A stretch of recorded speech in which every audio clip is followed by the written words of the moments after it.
What's up, everyone? How you guys doing? And in today's video, we'll be talking about 2.x characters and whether they're still relevant today. So in my last video, I talked about the 1.x characters. Really appreciate those who watched and left comment behind. And today we're looking at the 2.x, so the Inazuma era to 2.0 to 2.7 technically, because Yelan was the last character that was released in 2.7. There's no new character in 2.8. And there are these 9 characters that we're talking about, the limited 5 stars, right? We're looking at whether they still hold up the test of time, and whether for you as maybe as a newer player or player who are looking for rerun better to pull characters on, whether you should be looking at these characters depending on what you have. So yeah, let's just get this video started. Okay, so this is the tier list that I made for the 1.x characters. So we have the top dogs, the still relevance, the decent. This used to be situational, but I try to change it to decent, right? And to really reflect that they're still good, but maybe not as optimal with their better replacements, and also the not that great section, right? So generally, what this is basically like, obviously pull who you like and everything, but for players who really want to min-max their accounts, or really not min-max, but to like, because all characters require the same number of pulls, right, to pull for a character. And really generally this video is really about like, which characters will give you more bang for your buck, right? Because opportunity cost exists, and obviously characters they do drop off due to age, right? But which ones are still holding up even up to today? So I think to just start it off, let's just talk about Ayaka, because I think Ayaka kind of like encompasses a lot of what we're really aiming for in this video. Ayaka's freeze DPS, right? She's very burst orientated, right? Her main damage comes from her elemental burst.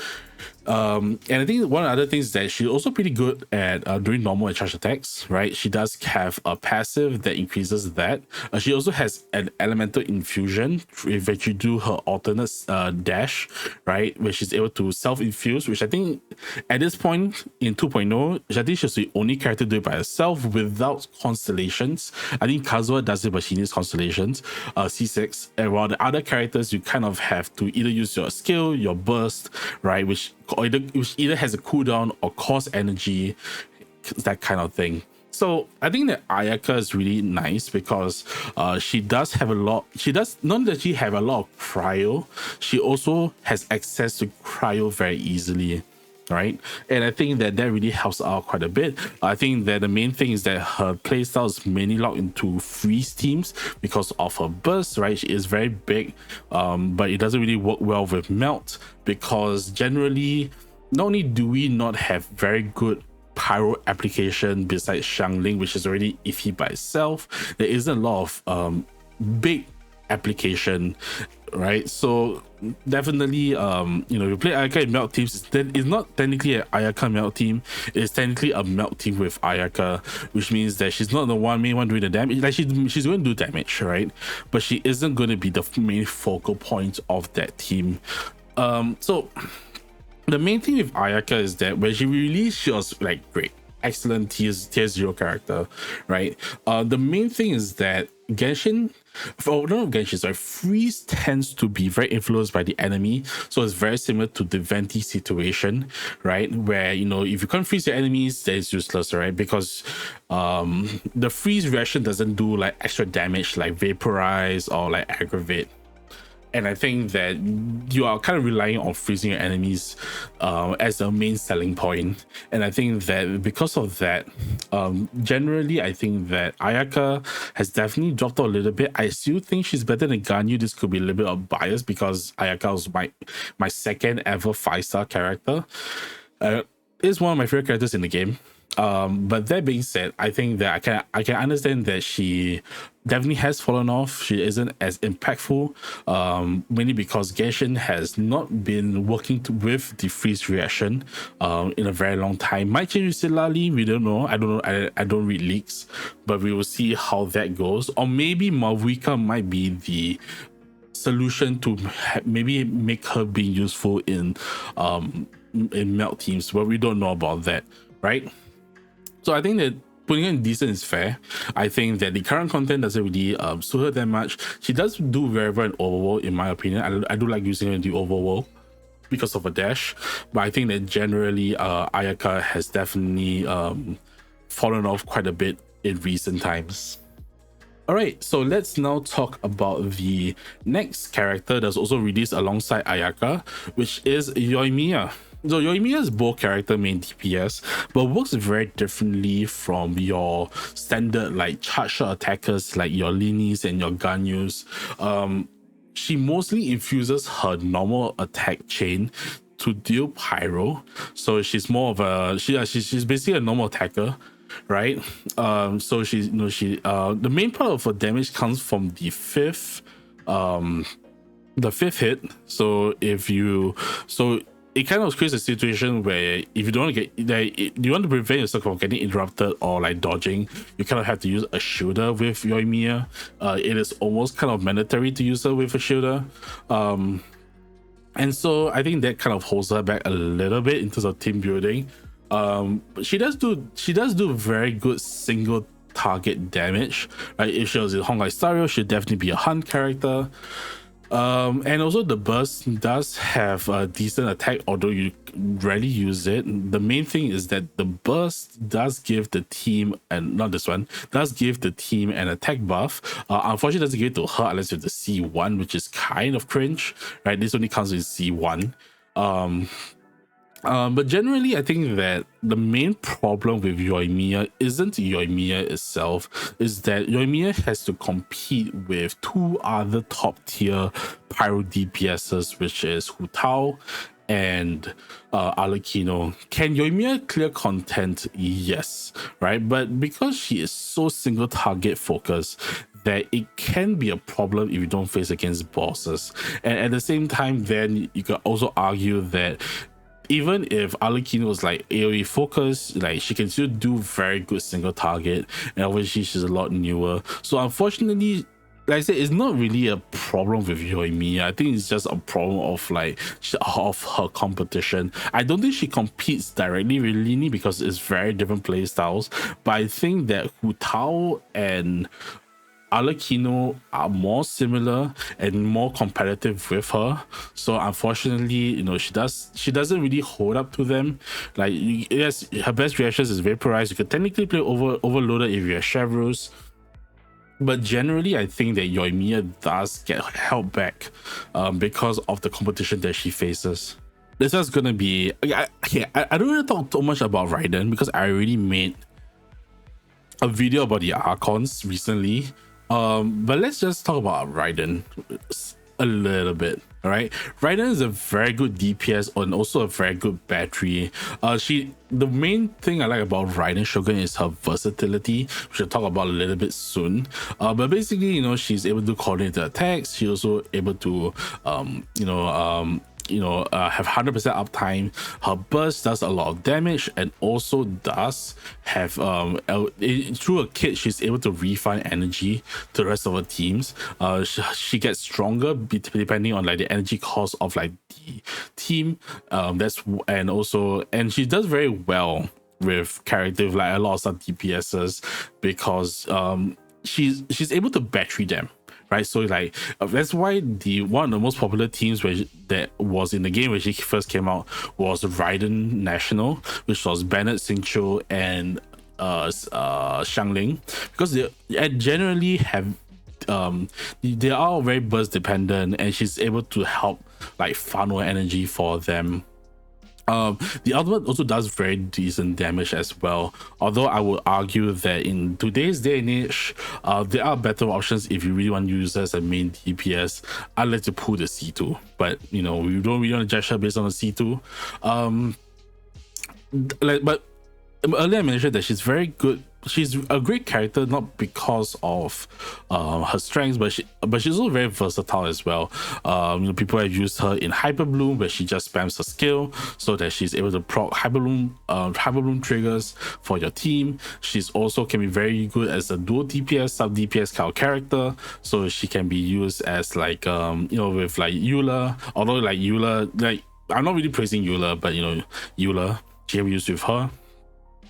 And so yeah, I think that generally I think Raiden is one of the most contentious characters when it comes to like meta and like how good she is.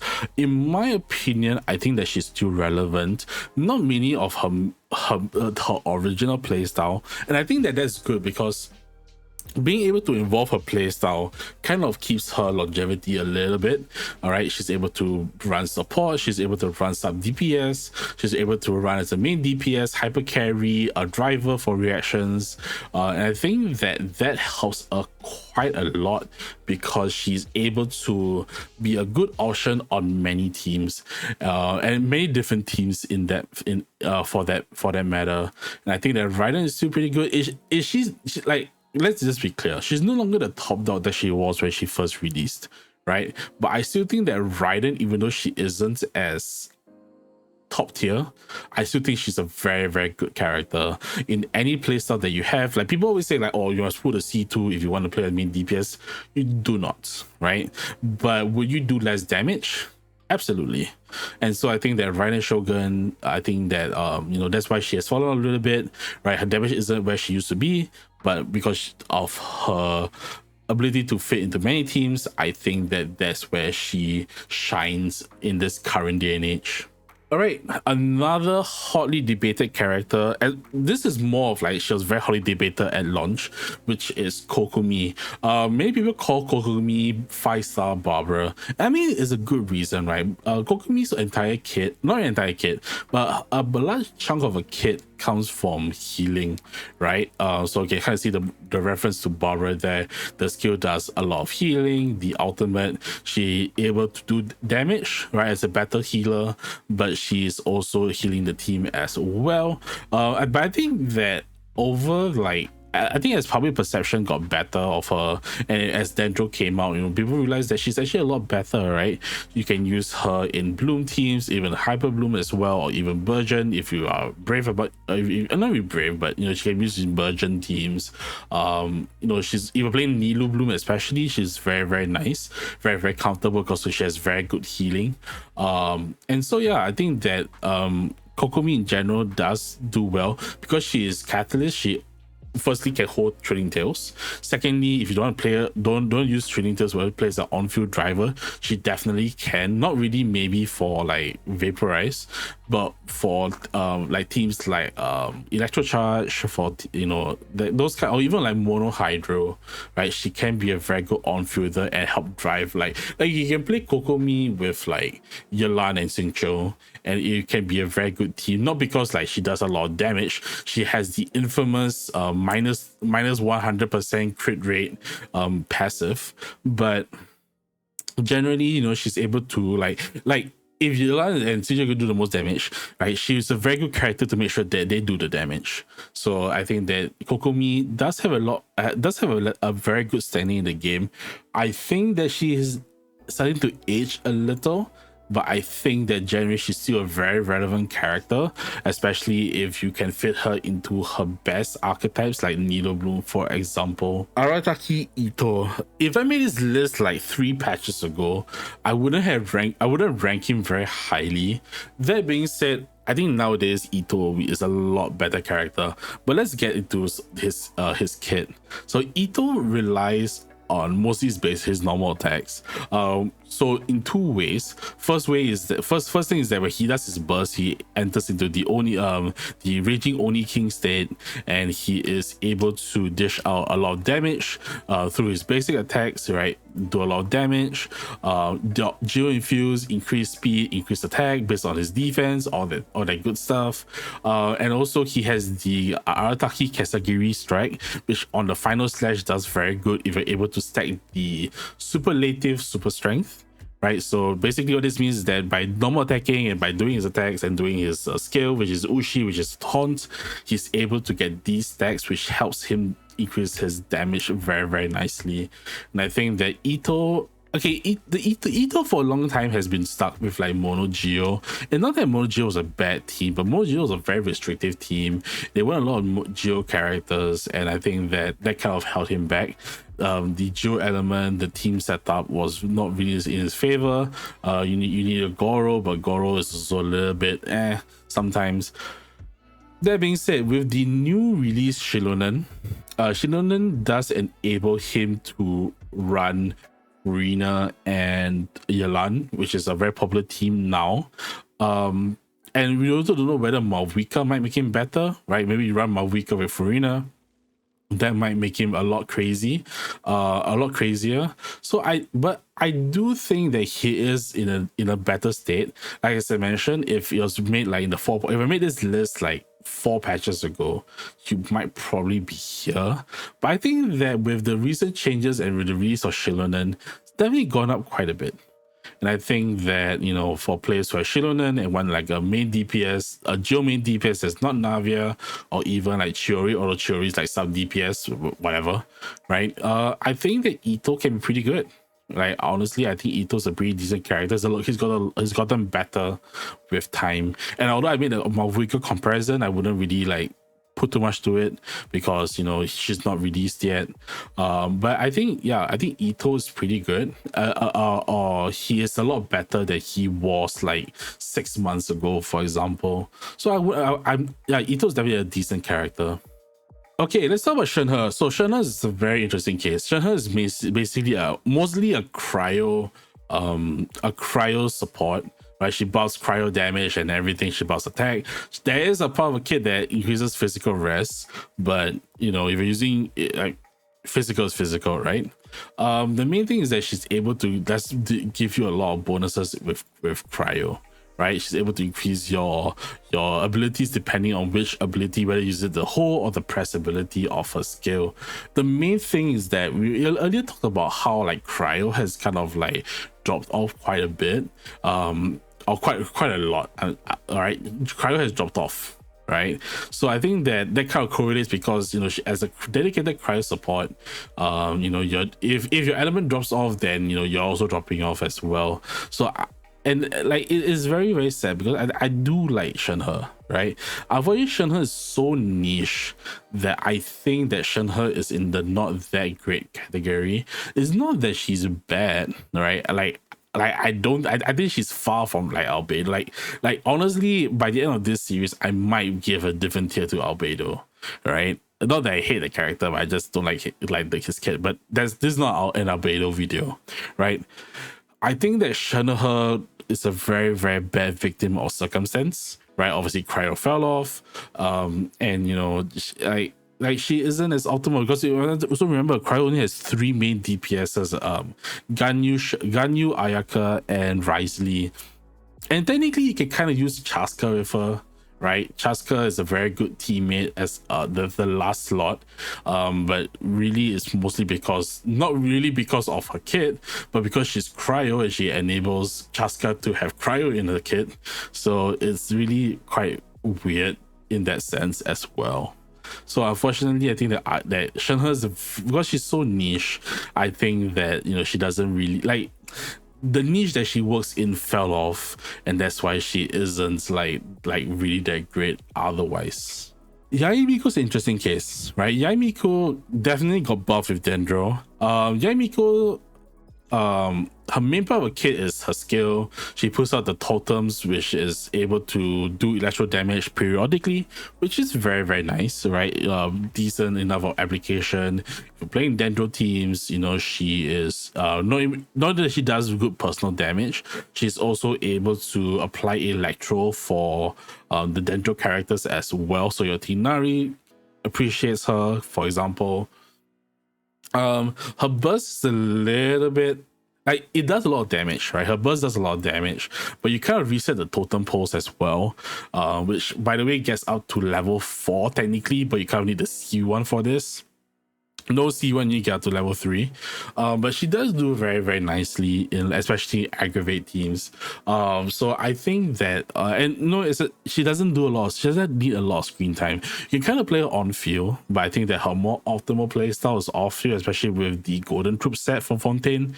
So technically, I think that Yae Miko has definitely got a lot better. It's a very relevant character, and I think that she's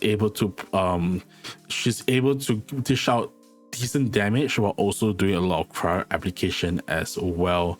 So I think that Yae Miko can feel a little bit clunky to play sometimes because of the way like her, she's able to put out the totems, and also because her cryo, not really cryo, her electro basic attacks. You may want to learn how to jump cancel the charge attacks especially. But I think that Yae Miko in general, even if let's say you just use a skill, like spam her skill, right, I think that she actually is still relevant in today's day and age, because I think that generally she is still pretty good. And like she's actually pretty good in terms of damage, but she works in one of the better teams, which is basically Dendro teams, right? She's able to work in aggravate and spread teams, so I think that she definitely is a lot more relevant than she was, right, on release. All right, so now we're down to the last two. Let's talk about, and the last two are both Hydro characters. Let's talk about Ayato. All right, Ayato's a character that I personally love, right? Ayato, basically through his skill, he's able to not really infuse his normal attacks, but he's able to enter a stance where his normal attacks like do this. The normal attacks basically do Hydro attack, right? And then the burst is a big water field, which also increases his normal attack as well. So and it does do a decent amount of application. It does have a very high cost, and also the cooldown's a little bit long. But in general, I think that Ayato is very, very good at Hydro application, just as how like Ayaka was good at cryo application. And because Hydro is a lot more of a better element in the grand scheme of reactions, I think that he benefits from that a lot more. And he does do decent damage. Now, generally, I think that in the case of Ayato, he definitely fell off in damage as compared to like Neuvillette. But I mean, like, unfortunately, if you're competing against Neuvillette, you kind of like am in a losing battle. That being said, I think that Ayato is very versatile. He is able to just like not Acheron shit. Just like Raiden Shogun, she's very, very flexible. And I think that you can run him as a main DPS, right? While he's stacking on field with his charge attacks, which I still play to this day, by the way. I don't have Neuvillette. The one reason why I don't have Neuvillette is because I have Ayato and I can still clear Abyss, right? I can play him on a Vaporized team, I can play him on an Electro Charge team. He does clear Abyss. But I think that generally for most players, like I think people will still use Neuvillette, right? I think he kind of teeters between decent and relevant. I think that for this list so far, he may be relevant. But if you're going to consider the whole scheme of the game, especially when you're competing against Neuvillette, I think Ayato is probably still in a decent category, unfortunately, right? Like in general, if I was a new player, I would probably pull Neuvillette over Ayato, right? Let's say Ayato has a lot of benefits. He can be more versatile, right? He can be an off-field sub DPS. He can do other things. He can drive certain reactions better, like Burgeon. But I think that in general, I think that Neuvillette is still a better pick, and I think that kind of pushes him down. Not saying that he's bad, right? He's still he's the character that teeters between relevance and decent. But I think that in the grand scheme of things, he is probably in the decent category. All right, last character on this list, Yelan. Bold character, but mostly as a sub DPS role. Her skill does have very decent grouping. Her burst is where her main part of her kit comes in. There's a reason why they call her the 5-star Xingqiu, because it basically is the 5-star Xingqiu with a catch, right? We talk about basically her burst gives her the coordinated hydro attacks like Xingqiu's rain swords. The main thing that differs Yelan is that Xingqiu is more of a defensive sub DPS with the interruption resistance and the healing, while Yelan is more offensive in nature because of the attack buff that she gives, or the damage buff that she gives through her A4 passive, and so generally Yelan does provide more damage, right? She isn't really like an upgrade 100%, but if you want more damage from your team, you generally run Yelan. I think Yelan is like the character that like I chase for many reruns. because of the amount of damage potential that she could possibly give to my team. And yeah, and so generally for Yelan, like there's not really much to say, right? She works well in vaporized teams, she works well with electrocharge teams, she a little bit in freeze teams. I like to use Risley, but freeze is a different thing altogether. But I think that the more utility she gives, right, she belongs to one of the strongest elements in the game. She is you know, she does give a lot of damage buff, a lot of hydro application, not as much as Sincho generally, but she does give a lot of hydro application. She has very good grouping. On the overall, she's very good to use because of her sprint. I think that Yelan is probably, okay, at this current day and age at least, right? I think Yelan is probably a top dog. Yelan is probably one of the best characters to pull in the game. I know people always compare her with Rina nowadays, but I think that the thing about Yelan is that Yelan has better application, obviously, but Yelan just has more things to her, like overall exploration as well, right? So I think that Yelan in general is a character that I also consider a top dog. All right, and so this is where I'm going to leave out the video. So Yelan, definitely top dog. I think that Raiden, Yae Miko, and Kokomi definitely still very relevant. Depending on my mood, right? Like, I have a bias towards Ayato. So like Ayato kind of leans either or, but I think that I'll put Ayato here because New Villain exists. And I think the other three in the decent category, I think they deserve to be there. And then lastly, Shenhe, right? So I think in general, the Inazuma cast has done a lot better.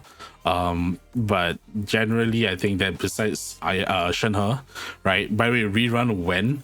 Shenhe's last rerun was before Starro came out. And we are literally getting 3.0 very soon, but that's a different thing altogether. All right, I might make a video on that, who knows.